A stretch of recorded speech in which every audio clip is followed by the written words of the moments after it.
Hi, I'm Maximilian Alvarez. I'm editor-in-chief of the Real News Network and host of the podcast Working People.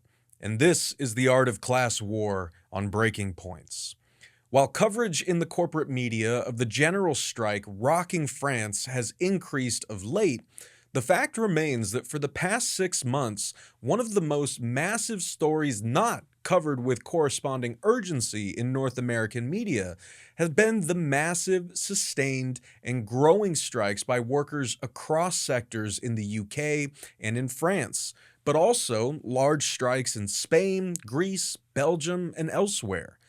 Between inflation and endless war spending and corporate price gouging affecting everything from energy costs to rent and grocery bills, working people across Europe and around the world are being pummeled by a cost of living crisis right now. And we are seeing organized labor, namely unions, resort to using industrial action, namely strikes, as a means of forcing the bosses, the business class, and the elite serving, ruling class serving politicians and government to halt their multi-fronted attack on the working class. And they're being joined by students, retirees, delegations from other countries, and organizations representing other social movements. The top-down assault on working people is taking many forms, from French President Emmanuel Macron's deeply unpopular plan to raise retirement ages and further weaken the country's beloved pension system, changes he has opted to force into reality by controversially and undemocratically invoking constitutional special powers to override parliament, to the French police's brutal crackdown on strikers, to the Tory government in the UK drawing out and throwing a wrench into negotiations in the national rail dispute involving the National Union of Rail, Maritime, and Transport Workers, or the RMT. And on top of that, responding to the massive wave of strikes in the UK by ramming through a draconian anti-labor law that will force striking workers to cross their own picket lines. When I say these strikes are a massive story, I mean it. If you've been watching our continued coverage over at The Real News or our reports here on Breaking Points, then you know that both France and the UK are in the midst of history-making nationwide strike waves. Whether they're fighting against Macron's Wall Street serving attack on pensions, or fighting for real pay raises, lower energy and housing costs, or more job security and safer staffing levels, workers have been hitting the streets and holding picket lines.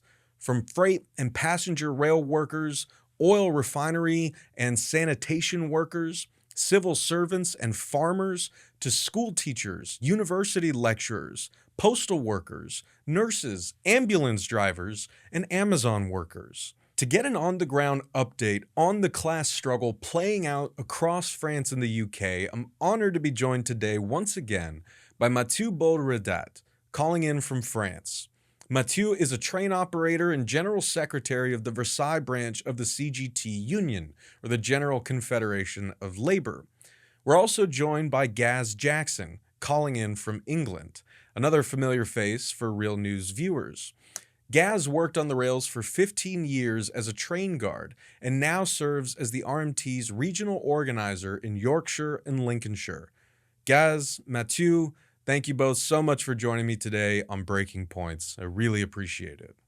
I know it's late on a Sunday and you guys have been fighting your asses off for months on end, so I promise I won't ask you guys like I have in past interviews to give us the full backstories behind these strikes across France and the UK.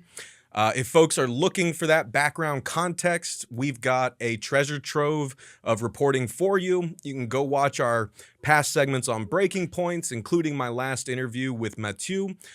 Go watch the many documentary reports that we've published over at The Real News on the strikes in Greece, Spain, and across the UK and France. You can listen to the podcast interviews with Gaz and other great British rail workers that we publish. But for right now, I just want to give people an update on where things are right now. So, why don't we just start by, telling people from your vantage points as members of and fighters for the working class, what has been happening in your countries over the past week. So, Gaz, why don't we start with you, and then Matthew will go to you. Yeah, good evening, everybody. So over the last week, within the RMT, we've suspended our industrial action on the national rail dispute because we've seen some movement from the government and the train operating companies. What this is going to allow us to do is get the information out to our members so they can make a judgment on whether or not they want to accept the proposals from the government and the train operating companies. Being a democratic union, that it's only right that we believe that our members should have the final say. But just generally across the UK, we're seeing people winning these disputes. The doctors have got a pay rise. The nurses are in depth talks, and the communication workers union are also in depth talks with the government as well to try and get their disputes. So what we're seeing really in the UK, certainly in the last month or so, is some victories, which is really good to see. So we just want that to carry on. And our members will have the final say on whether the deal's acceptable that the government will give them. And Matthew, you can hop in whenever you're ready. Okay. Hi, everybody. Thank you, Max, for this calling. Good evening to all brothers and sisters in Baltimore and all comrades from USA. So from across the ocean, I have my report to do for you about the situation in France. Of course, since the 7th of March, there is an unlimited strike in France of strategic sector in the economy to blockade the economy.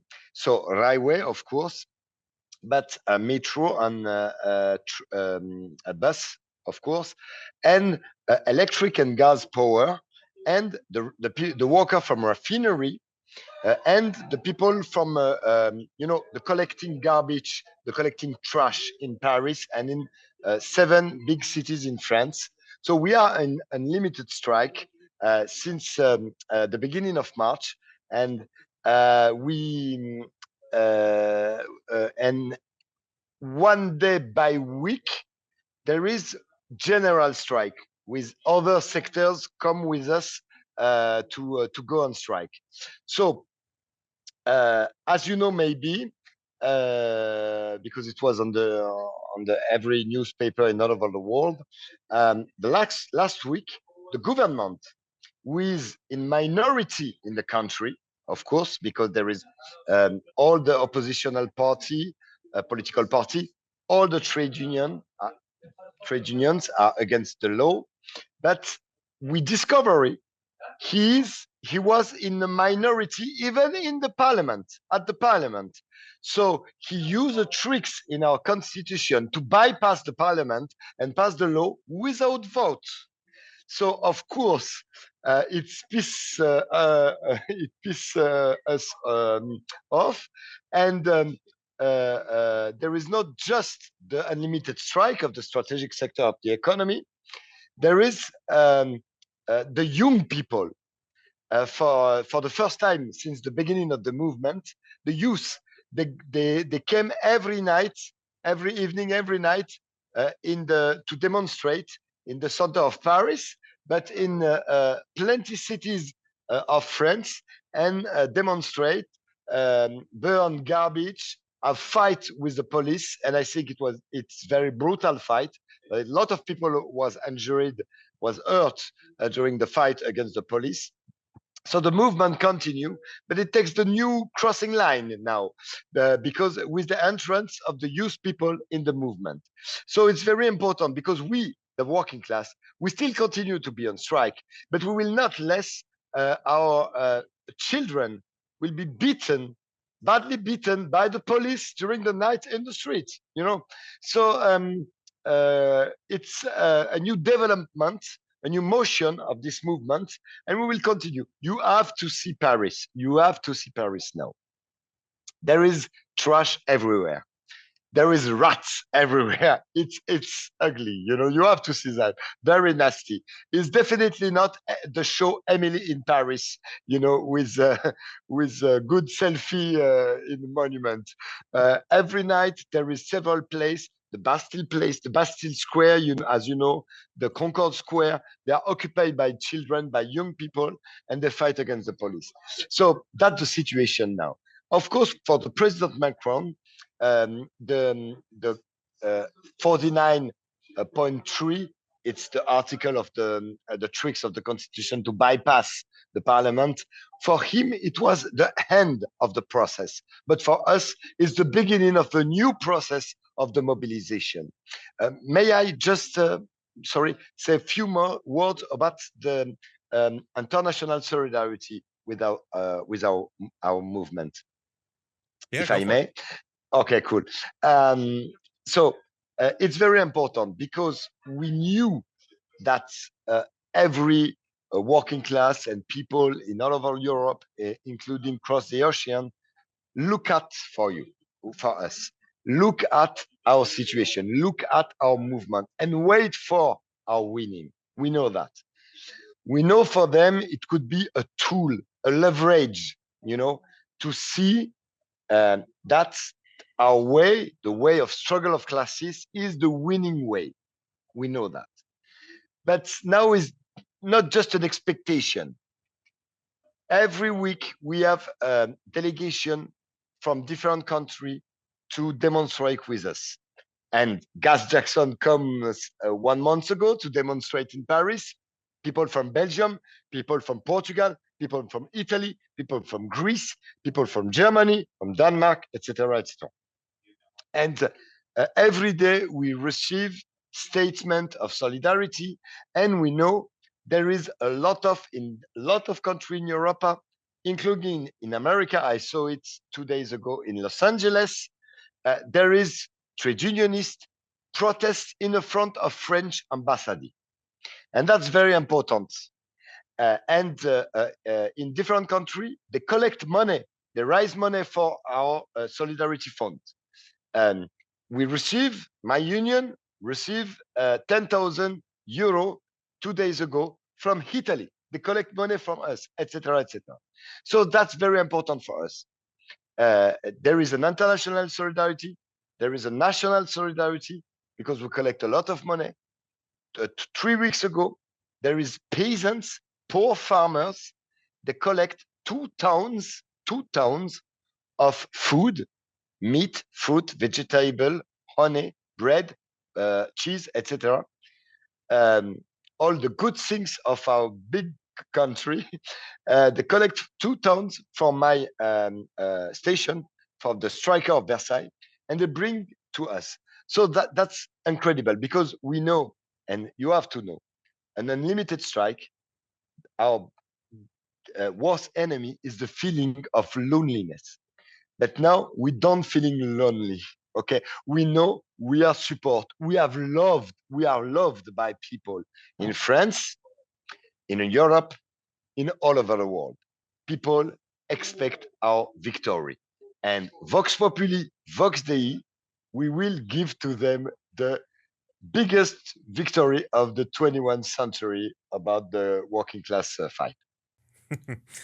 Hell yeah, baby. And Gaz, I just wanted to see if you had anything you wanted to add there about that the scope of all of this, right? Like you said, the RMT, as we've talked about a number of times, you, me, and your fellow rail workers, Clayton, Kat, and others at the Real News, y'all really were kind of the tip of the spear beginning your strikes back in the summer, and it feels like things have only grown across the UK since then. And we've been seeing this sort of like brutal response from the Tories doing what the ruling class is trying to do here at the Supreme Court level. Folks should watch my past Breaking Point segment about the Glacier Northwest case before the Supreme Court right now, which may give businesses the ability to sue unions basically out of existence for economic damages caused during a strike, and causing economic damages is the whole damn point of a strike. So over in the United United Kingdom, Rishi Sunak and the Tory government have been responding to this incredible historic wave of strikes in sectors across the UK, not by, addressing people's dire concerns about cost of living, wage stagnation, corporate pillage, yada, yada, yada, but instead, focusing on taking away workers' power to organize and take industrial action by ramming through this draconian anti-strike law. So I was wondering if you could just sort of say a little bit, building on what Mathieu was saying about the scope of these strikes, the response that you're getting from the community, from other unions, or even from folks around the world. So the support that we've had has been absolutely fantastic. And I think you hit the nail on the head, Max, when you say that the RMT was almost the spearhead of the fight back in the UK. I think that the analogy that I use is we dropped a stone in the pond, and we've sent out a ripple effect, and all of the trade unions have started to join it because they've realised that they can't afford to not strike, because if we don't strike, we will not get the pay rise that we deserve. We'll not keep the terms and conditions that we fought for over the years. And I just wanted to touch on what Mathieu said about the rats in the street in Paris. And is he referring to the politicians? Certainly Macron, after pulling his dirty tricks. If you see one with an $80,000 watch, then you'll know. Right? maybe you could sell that for the Solidarity Fund for the CGT, eh? But joking aside, we received donations from Mathieu's branch over in Paris, and we also received many other donations in our Solidarity Fund last year, and we'll be returning the favour in the very near future. I'm hoping to get over to Paris again in the next few weeks to show some support for Mathieu and the guys over there, because they've been over here and they've showed support to us. So that just goes to show that the international solidarity is very important. And what I would say to the people out in France is, don't feel lonely, because the RMT are right behind you. Hell yeah. Love it. And I guess, like, on that note, because I know it's late on a Sunday, I got to let you guys go. But I just wanted to sort of highlight something that it feels like both of you are saying.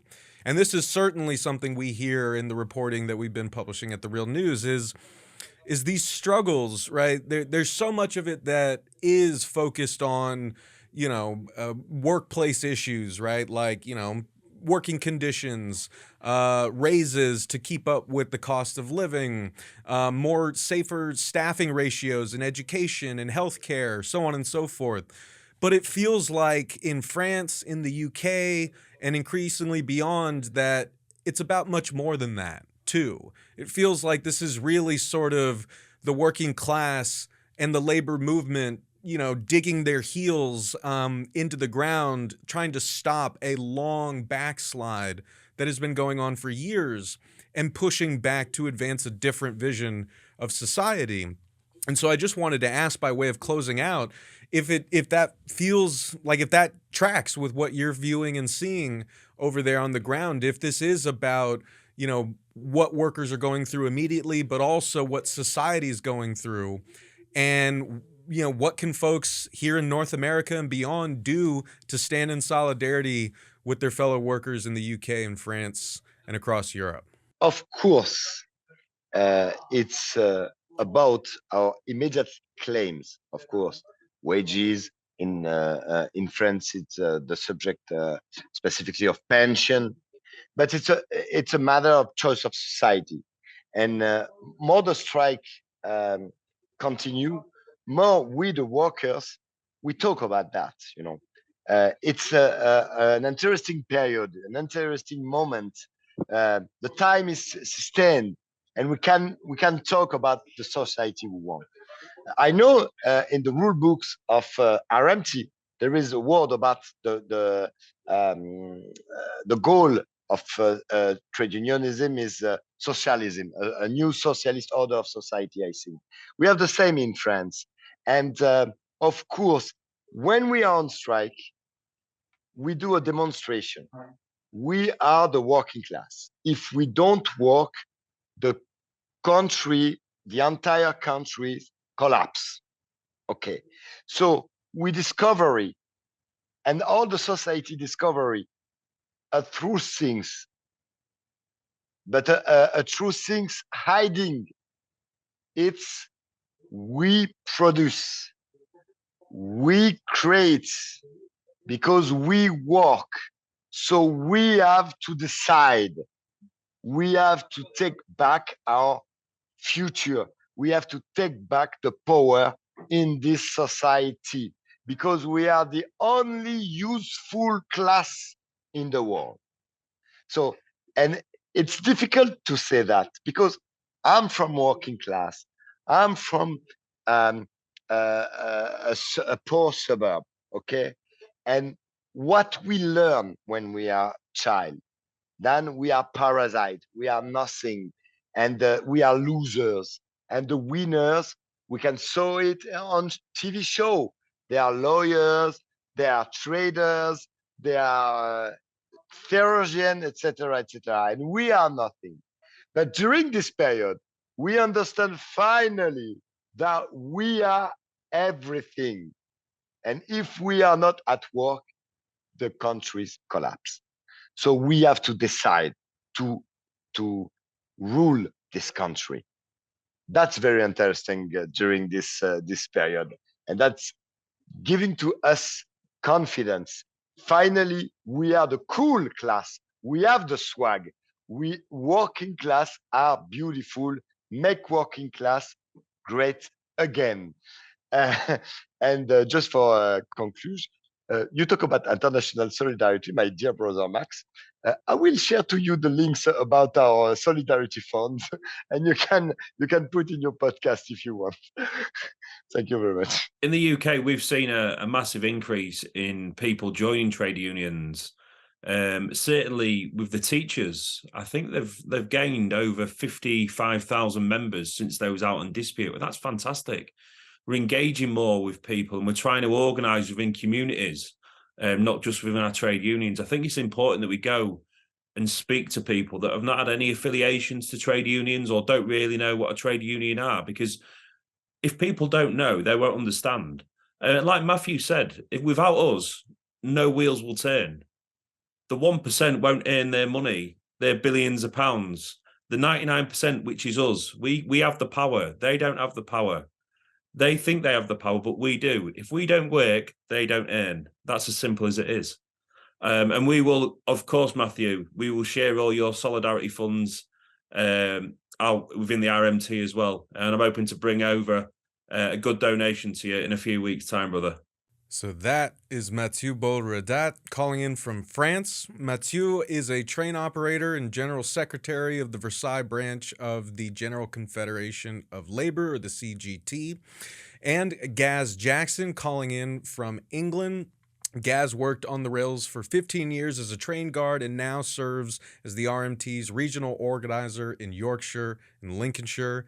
Gaz, Mathieu, thank you both so much for joining me today on Breaking Points, Solidarity from Across the Pond. Thank you very much. Good night. See you later. Thank you for watching this segment on Breaking Points, and be sure to subscribe to my news outlet, The Real News Network, with links in the show description. See you soon for the next edition of The Art of Class War.